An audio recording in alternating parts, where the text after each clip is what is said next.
Ассаламу алейкум, қазақ елі. Очень хорошая новость.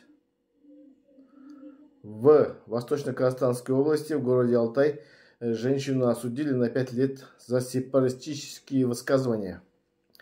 То есть, под влиянием известия о том, что в городе Алтай во время ремонта был поврежден памятник Ленину, горожанка написала в соцсетях комментарий и попала под следствие, а затем и под суд. В комментариях она спрогнозировала, что Восточный Казахстан будет присоединен к соседнему государству.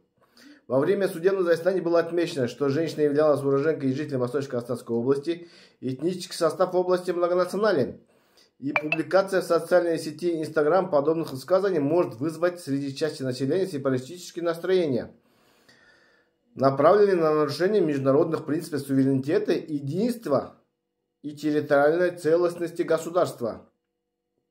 Несмотря на это, подсудимая с целью возбуждения среди широкого круга населения Республики Казахстан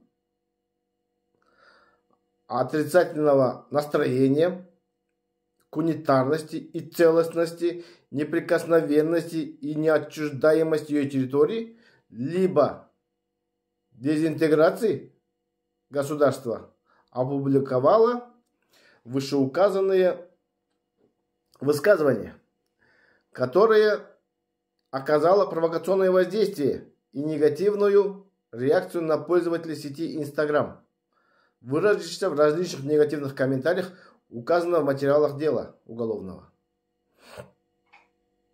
Комиссионная экспертиза показала, что этот комментарий спровоцировал риторику ненависти, справедливое возмущение пользователей, вызвал вопрос о принадлежности территории ВКО, которые восприняли ее как угрозу целостности государства. Подсудимая отметила, что комментарий она написала, выражая свое мнение.